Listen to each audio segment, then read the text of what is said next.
Hello and welcome to yet another episode of Conversando. This time I am thrilled because we are celebrating Women's History Month with a woman I deeply admire. She just dropped her first ever debut album, Blueprint. It is Grace Sorensen. If that name sounds familiar to you, it's probably because of the articles and interviews we've done with her before and the episode of Conversando we did last year. But welcome back. How does it feel to finally be here in person? Thank you so much. It is quite the honor. I'm really glad that we made it work. It's 10 a.m. everyone, which is not that early, but like artist time is different. So this is beautiful. I'm so excited to be actually in person again, getting to talk to you. So it's always a great time with you. No, literally. Okay, so you are living in LA now, but you're back in Austin for South by Southwest. Yes. What is something from Austin you wish you could take with you? Perhaps the food, which is crazy to say from LA, From California. Interesting. Right. I feel like I know my spots here. California food is incredible, but I feel like it's like a comfort thing. And then I feel like the sunsets probably. LA has the most beautiful like skies landscape ever, but there's something special about the way the sun sets in Texas because it's so flat probably. Like you can see it the whole way. Yeah. Like, and so it's really beautiful. And then also my family for sure. I wish I could take them with me. Oh, of course. Yeah. Okay.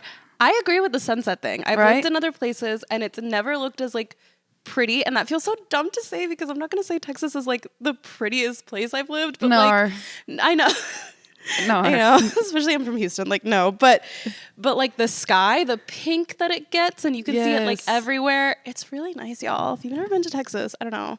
You need to come. you need to come out here and then go and then like be driving on like I-35 but from like way north so you don't get the traffic, and then drive down I-35 like when it's sunset and you'll see the sun right over the horizon because there's nothing in the way because there's nothing in Texas. It's just flat. No, literally. It's really, really pretty though. Yes. Okay, so on that move, going from Texas to California is kind of a big moment.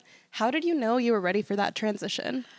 I feel like honestly, I like that question a lot because in a way I wasn't ready for that. I don't think that I thought, oh, so this is the time and I feel prepared and I feel like I know everybody I need to know. It was honestly a spiritual thing where I was in my house at the time living with my sister in Austin and I couldn't see the future. Like I stopped being able to like literally see myself 6 months from then. And I was like, something's wrong. Like something has to change.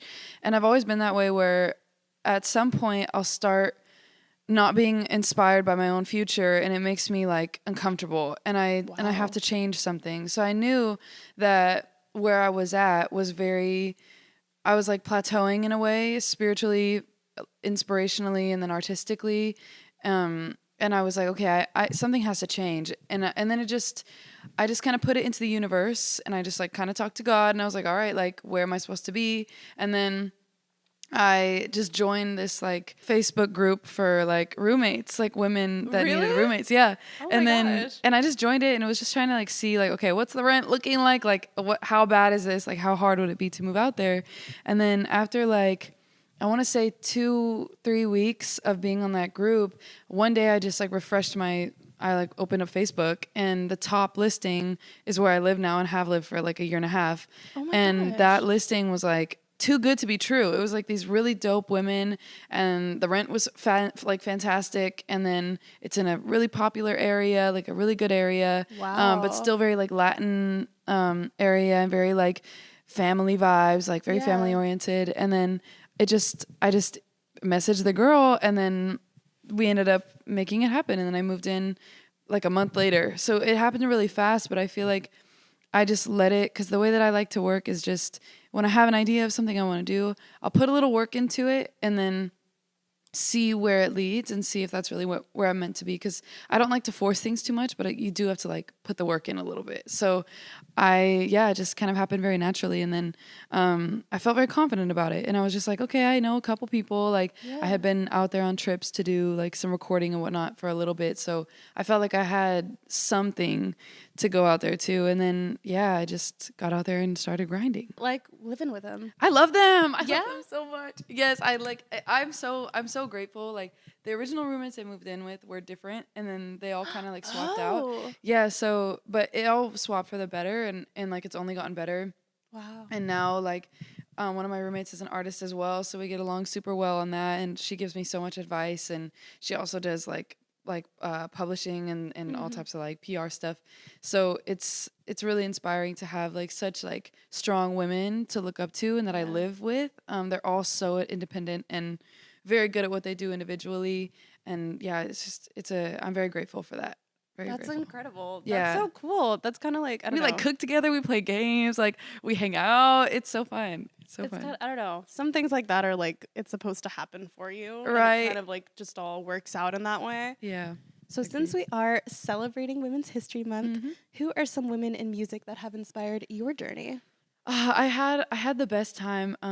The other day I went to KUTX to do a little my KUTX thing, and they asked me to pick all women for Women's Day, and so I got to go through my like discography, like not my discography, my playlists and my Spotify, and looking through all the women that like I grew up on and that inspired my sound. Yeah. And there's like literally so many, but the ones that I like really know to highlight were the pioneers of like my musical soul, which was like Natasha Bedingfield is like one of the first ones.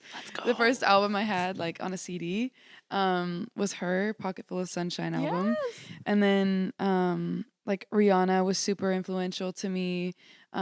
Just her energy and her confidence, and then Beyonce as well. I'm sure a lot of people, have that same experience. And then Jasmine Sullivan was the first vocalist that I was like, oh wow, like this is coming from a spiritual place. This is like a guttural, this is cathartic. Yeah. And then from that I just started like diving into so many different like vocalists and Lauryn Hill and all the classics, like Aretha Franklin, and getting all the way back into the history, like even with Latin music and like mariachi classics and stuff.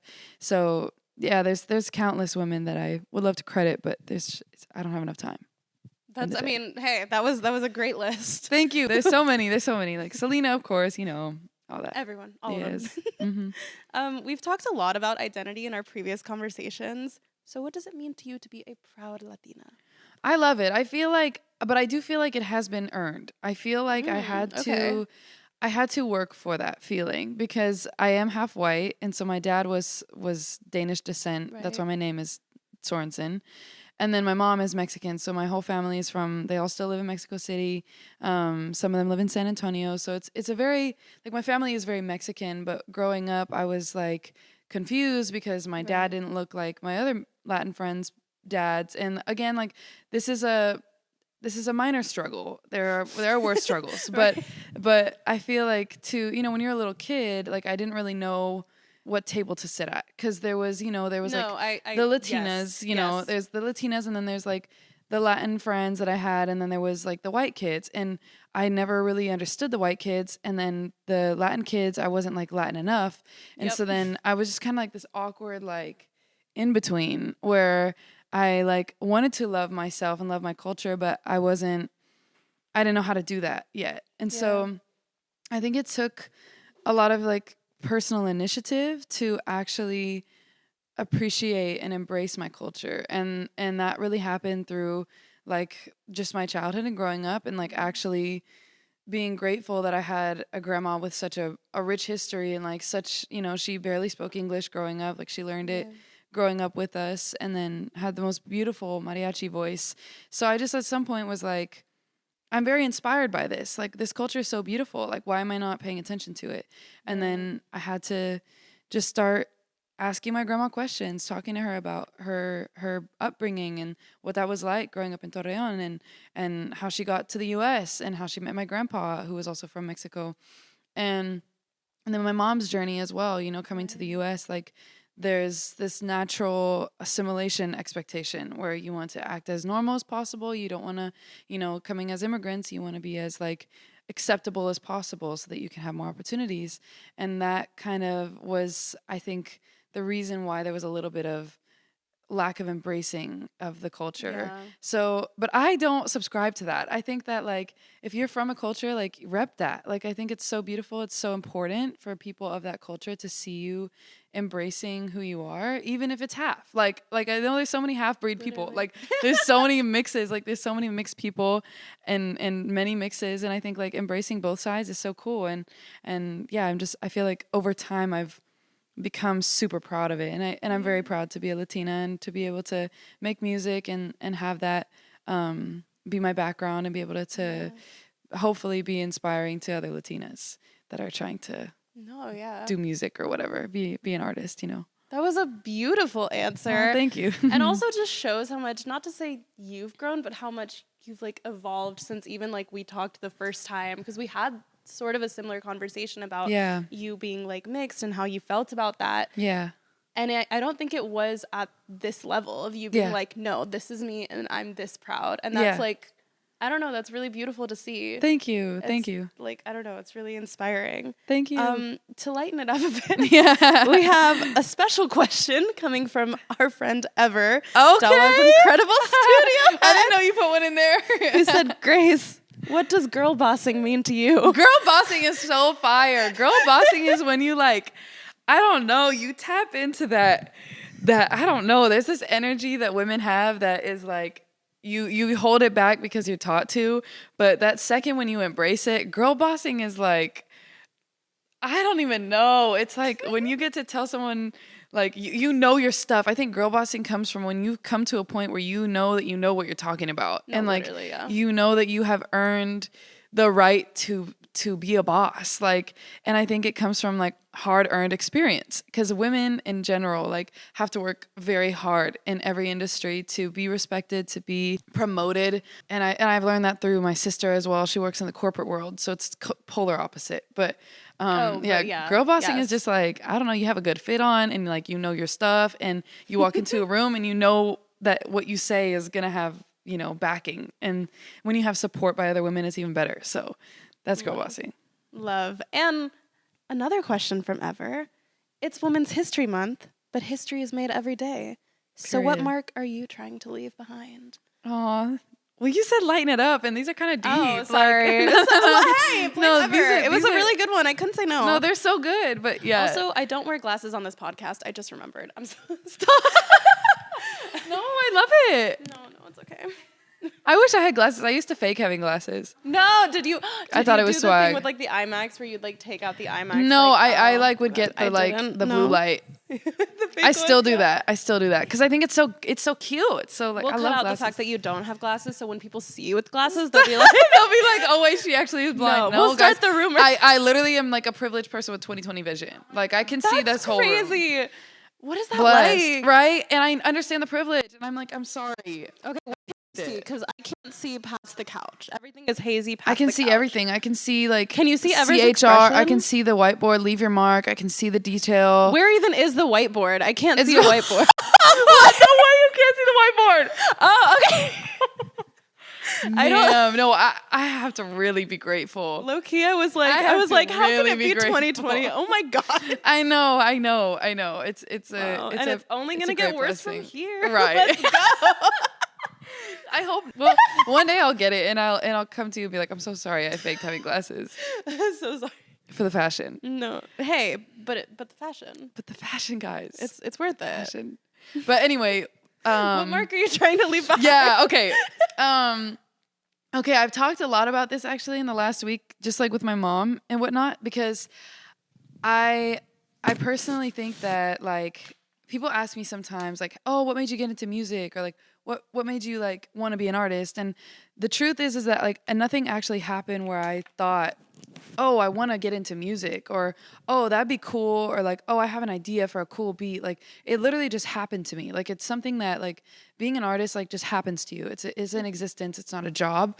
And so I've like, yeah, it can be a job. I think there are jobs in being an artist. There are different people. Yeah, but I think like through and through, like being an artist and a creative is it's a lived experience and an existence. And so I feel like for me, like I want my existence to be influential to people, and not just the music, and just like the way that like I want to strive to be an example of how to like love others and like be non-judgmental, like I have to really like do the work to not be like even judgmental towards myself, and just doing the work, the inner work to like uplift people, because I feel like at the end of the day, like you can collect as many things as you want, but it's like I will leave this earth, we're all going to leave this earth, and it's like all that you'll leave behind is like the frequency and the love that you've passed down and like the love that you've spread to people. And I think that's so much more important than like, oh, I won this award and did this thing.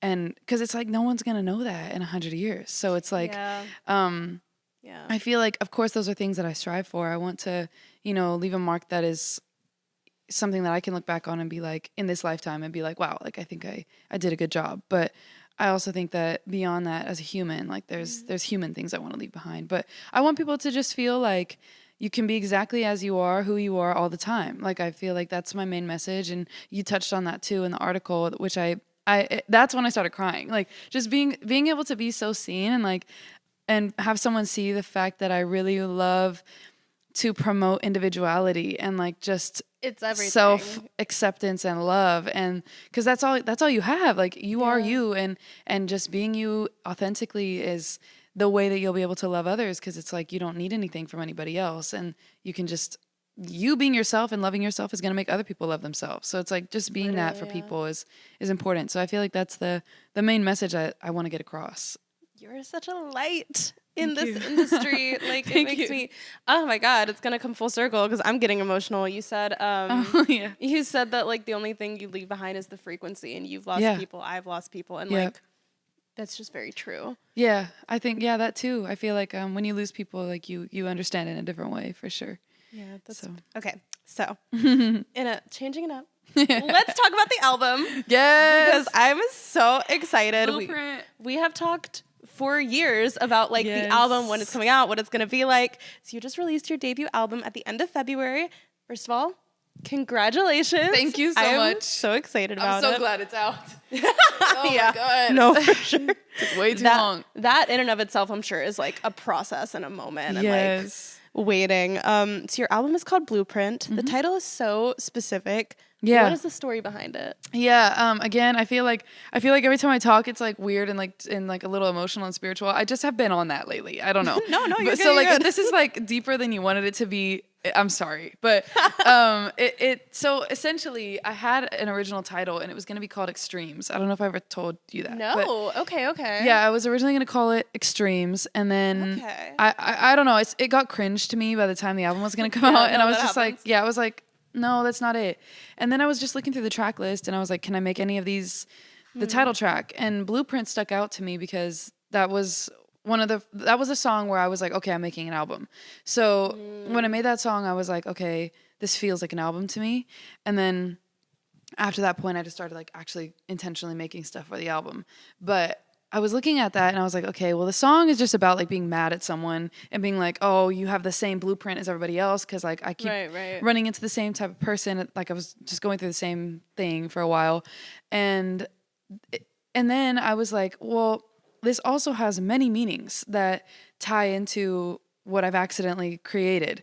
So, for example, the whole album has a theme of cars, because I mainly write in the car, and like my car is very important to me. It's just a thing throughout the album, where it's very important to me. I love cars. I always have. Being in the car is just very inspiring to me because it's a meditative space to me.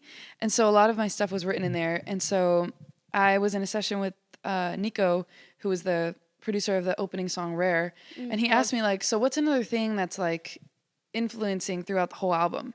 And I was like, cars, because I wrote a lot of it in a car, or like sitting on my car at a view. I would do that a lot, where I'd park my car backwards and sit on the back of it. And then I just realized like that space is very important to me. That's where I listen to everything, all the mixes I listen to in there. Like I approve every mix. I can't approve a mix until I've listened to it in the car. So it's like, it's a very special place for me.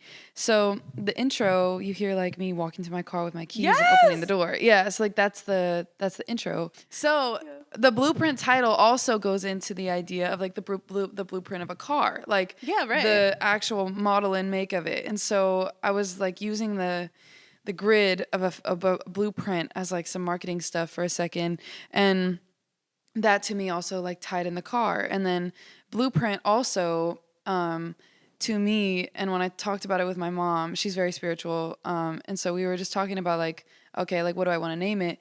And she was the one that referenced like, well, like blueprint of your life. Like that's a foundation, like the laying, like you have a plan, there is a plan. And then again, it goes into like, everyone has a path. Everybody has a gift, a path, a purpose. And so I feel like that also underlying spiritually influences the whole album, because a lot of my music is about like knowing your power, knowing your influence, knowing your what's it called? Your potential. Yeah. And yeah, it just made more sense. It made a lot of sense. And so then like it touched on the spiritual and depth of the album, but also like blueprint baddies, like hello, like the blueprint, like no, women are the literally, blueprint. yeah. Like there's so many like women that influence the album, and so many like just there's so many blueprints. There's so much that came before me that created this now. So it's like, you know how people are like, oh my God, like she's the blueprint. Like that's it. So it's like, it's all of those things. That's such a good title. In one it's title. So layered. Thank you. Yeah. Yeah. No, but like in the best way. Thank you. Can I tell you a really silly theory I had for Please. a moment? This is so dumb. Yes. But I was like, I was just thinking about what the title means, and I was like, what if the first album is the blueprint, and the second one is the foundation, and the next one is the cracks, and the next one is the wall, and then we have rooms. You know what? Wait, if y'all see me come out with an album that is called Foundation, or like, I don't know, maybe I do a little blue collar reference. That's crazy. I was like, very smart. Thank you. Very smart. To be honest, like that might be utilized in some marketing way. And if it is, I support it, and I give and the it rights came to from you. her. I need everyone to know it came from her. You'll get credit. Oh my God, thank you. I love that though. That's cool. Is there a particular song on the album that feels like the heart of Blueprint? I think you could think that it was Blueprint, the track, but honestly, I feel like the heart of it is No Fear. Yeah. To be honest, that has always just been one of my favorite tracks that I've ever been a part of creating. But not thinking so deep, I definitely think like Cologne is probably the most like... Can we talk about Cologne for a second? Yes. Because all your singles had like this specific vibe, and it's like so good, but Superstars was like the boppy one, right? Uh-huh. And then Cologne came out. I was gatekeeping. Cologne is crazy, y'all. If Thank you haven't you. listened to Cologne, it's such a vibe. I've been listening to it nonstop, and I keep trying to be Thank you so much. the other songs are important too, but like Cologne, Thank you. really, really good. So I was love just that like, song. I see that. That was for the baddies. No, but that was literally, indeed it for the baddies. So good. Thank you so much. Everything. Even you. the like guy in the beginning. Yeah. Everything to me. Thank you so much. Anyway, I'm sorry. Okay. No, you're fine. You have a song called Oranges in December. Yes, I do. In which you sing an entire second verse in Spanish. This is one of my favorite songs live. Oh, thank you. I remember writing in my notes app when I first heard it live, I can't wait for the song to be released. Wow, thank you. It is very fun live. It's really good. Thank you. So what inspired the decision to sing the entire song, the entire verse in Spanish? And can we expect more of that in the future? Absolutely. I think that song came from... I had been really wanting to put something out in Spanish, and like because I felt like a no sabo kid for a little bit, like I know Spanish for the most part, but it's like I get scared to speak it. But like all my family in Mexico, like they don't even they speak. I speak more Spanish than they speak English, you know. So it's well, they actually have fantastic English, but it's like when I go there, I need to speak Spanish because it's just how it should be.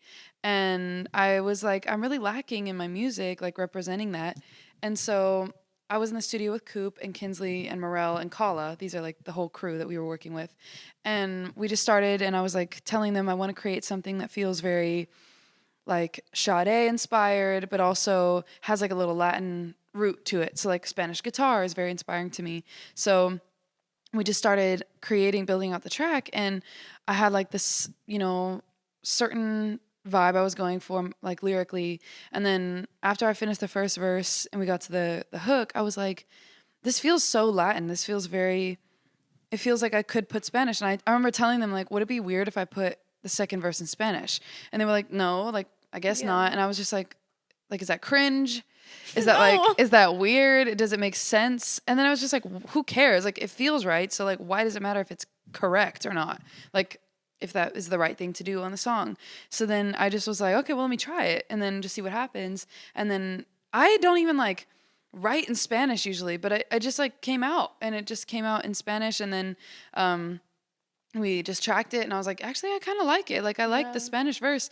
And then we just never changed it. And then we ended up just building a few more like Spanish tones onto it, like the castanets. And my mom plays castanets, and I wish she could have been on it. Like, I keep telling her, like, I want her to play on a song. You can pretend. You can lie.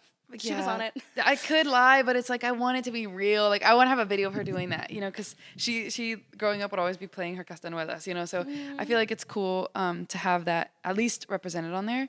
But then I feel like it just made sense, and then it just it's lightly Latin. It's very soul, but it's very, you can tell there's like an influence of culture in there too. So, no, fully. But yeah, you can definitely expect more of that. I have some ideas. I'm very excited. Really exciting. Thank you. Back to the heart of the album. Yeah. As you were saying, the closing track for the album is called No Fear. Mm-hmm. I remember hearing this song live when you did it in May at the parish in honor of your father. Mm-hmm. And would you like to talk a bit about what that show meant to you and what the song being out finally is like? Yeah, so I actually, so that show was actually booked before I found out that my dad had passed away. So really? Which I think a lot of people didn't know that. I think some people thought that I like made a show for it. But I had like some shows planned out for April or May, whatever month that was, I don't even know. But then my dad had passed away, and it had been about a month. I just came home, and I was home for about a month, just like, you know, how it goes. And I was talking to my family and like my mentors, and I was like, I don't know if I should do the show. Like, I knew I could. I knew that I could lock in, because like when I need to lock in and like put the feelings aside, I can. But I was just like, I don't know if like it makes sense or what that would look like. And then I was just like, you know what? Like, my dad would be so mad if I canceled it. Like, that would be terrible. Like, bro lived for my career. Like, he loved having, he told me like he loved having a rock star daughter. Like, he loved having like a music in the family. And so I was like, the best way to honor him would be to do the show. So then I just kind of switched it and was embracing that and just like represented it as, you know, this is in memory of my father. And then that show, I was like, okay, I just want to have the best time. Like, I want to have some like really dope openers, and also like my favorite bands. So I asked my like favorite people in Austin to come play, and the openers were insane. Yeah, they're amazing. And then my band that played with me as well, they're all family to me. So that show was very special and very important. And the people that came out made it even more special. The people in the audience. So yeah, I feel like that show definitely had to have No Fear in it. And that song, I literally like, that didn't even make sense to me at the time. It only made sense to me later. Like, it was like a vision. It was like a prophetic vision in some way. Like that like, I didn't understand what it was going to mean until later. But that song is so special to me because I made it with an incredible producer, Latinitas, and JK the Sage. Latinitas is from Denmark, so we bonded over that because he saw my last name and he was like, Dane. And I was like, well, kind of, like a little bit. And then we got in the studio and had no idea of what we were going to create. And we just started kind of playing around with some stuff. And his foot is the kick that you hear. That's his foot on the floor. Whoa. And then his snaps are actually his snaps. And then the keys and I don't even know it's terrible that I don't know what it's called, but the little bells in the end, that's also JK the Sage, as well as the keys.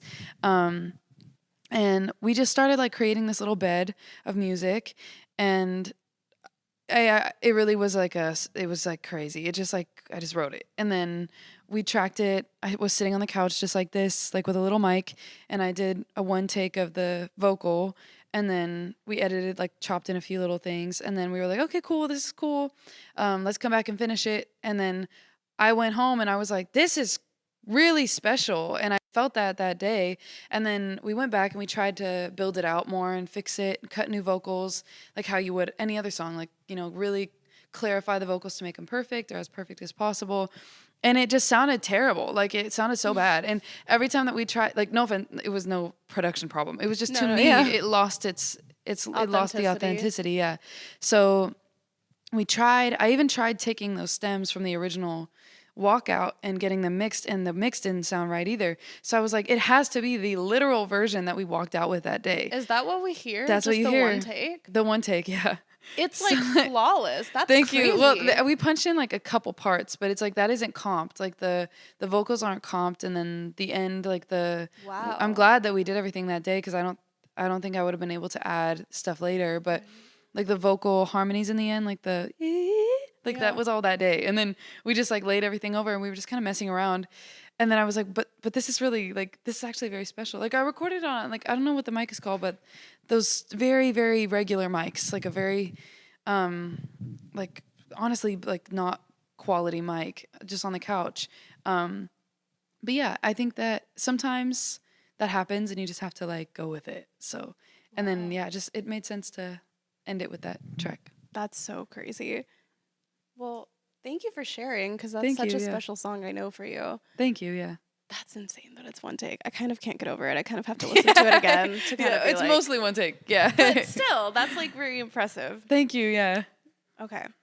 For the last moment, I want to rapid fire some questions at you about the album. Okay. I'm here for it. All right. One line in orange. Oh, in oranges, no. One line in No Fear that stood out to me is, "This was never love, just lessons to gain." Ooh, Could you elaborate on that concept? Yeah, I feel like sometimes, like in a lot of my relationships in the past, I had to find a way to not see everything as like, oh no, this happened, and like take things so deep. And I think that I was confused on what love was for a long time, because I was looking in the wrong places. And so I think like now, having more of a more pure experience with love, and like learning what love is outside of like romantic partners, like it's very clear to me what love is. And so at the time, I think I was coming out of a relationship at that time, and then that line at the time was like, this was not love, like you were just a lesson that I needed to learn.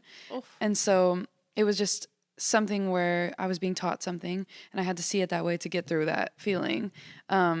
And then now that means a lot more of just like, you know, some people, some friendships, some experiences, some things are not love, and you have to learn how to like see what you're actually trying to be told and taught through that. But yeah, I was, at the time, I was just mad.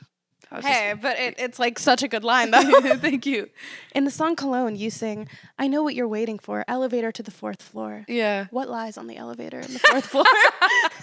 Okay. Here's the tea about Cologne. It's the most like young adult song that I have. Like, it's not that deep. It's not very it doesn't have like a crazy deep meaning, other than just like, life is so spectacular. It can be so grand. It can be so fun. Are you enjoy on the that 4th floor? Yes, like I'm going somewhere, and I like this whole song came from like the idea of just feeling so like, yes, like so like, you know, when you smell really good, and like there's been a few times where I've gotten like ready in a hotel, and there's something about getting ready in a hotel that just feels so like fresh, and like you can mess it up all you want. You don't have to clean the bed. You don't have to make the bed. You don't have to like, you can get your makeup on the towel and it's fine. You should probably wash it out though. But I feel like that song came from this feeling of feeling so confident and feeling so empowered.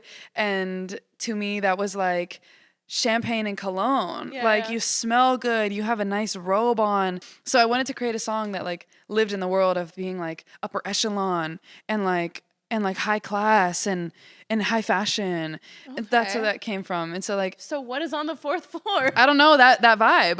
That vibe is on the 4th floor. It just made sense. I don't know. You have a song called GTA. Yes. Have you ever played GTA? And are you looking forward to the new installation? Yes.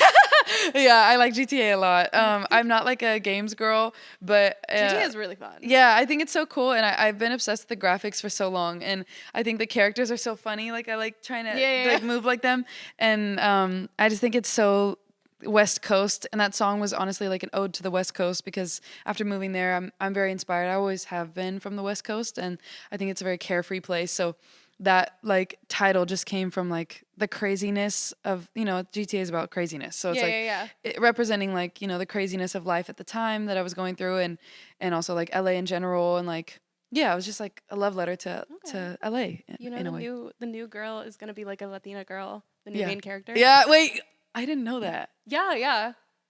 That's so fire. Whenever it comes out in like 20 years. Hey, if they want to license me, hey guys, if you want GTA, let me know. I can send you the instrumental. No, but you'd look so good. You'd fit in the vibes in the world. I would love to be a GTA girl. If Blueprint was a high school girl, what would she be wearing? Who would she hang out with, and what would she sound like? She'd be wearing this.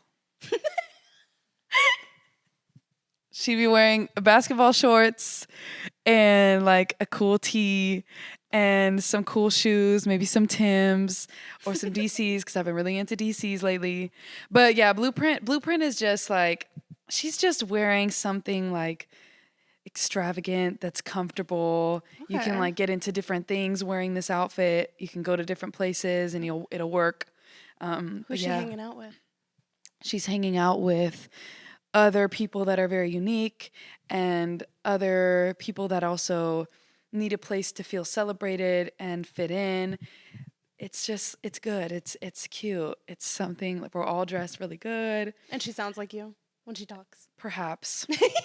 Okay. Perhaps. Maybe a little accent would be cool. Which accent? I don't know. Like like a transatlantic. No, I'm lying. I'm lying. Like in the 1920s. Yeah, like a little Marilyn Monroe. A little. Yeah.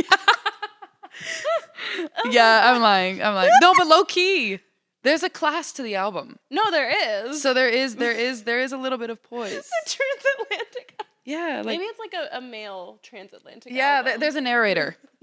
There's a transatlantic male narrator. There we go. I see it and I appreciate it. Okay.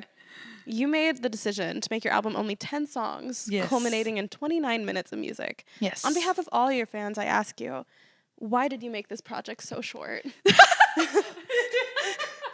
Damn, you were mad about that, huh? I saw that and I was like, there's no way. Stop. I know. But it's really good. It's like short and sweet, bite-sized. Thank you. No, I think I had like a lot of back and forth about it because there is a reality to I didn't have enough time. There was not enough time and there was not enough music to make it longer. And I wanted I think it is the perfect first album. I think it's a perfect project. Thank you. I didn't want to overdo it. I didn't want to put too much information because, you know, a lot of people even told me to roll out the entire album before I dropped it, every single song, because they were like, you're new and people aren't going to listen to the whole album all the way through. And I was like, you know, you're probably right. Like people won't. So I didn't want to put like too much information on there to make it not digestible. So I knew at some point that, okay, I only want to put the songs that I'm in love with, that I think are very strong, and not have to be like, oh, we just need one more filler and like put in something that I don't really like. Yeah. So there was a couple things that were cut that like I'll put on SoundCloud one day or something. Okay. But there's a couple things that didn't make it that might make it to the next project, but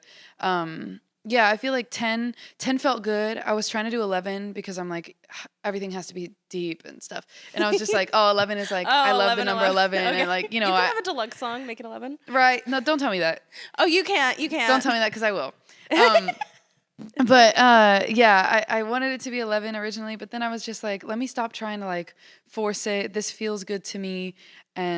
And it's short and sweet. I feel like it gets a point across. Yeah. So yeah, it just ended up being 10. And Video Girl was the last one that I added last minute. That was what made it 10 songs. So.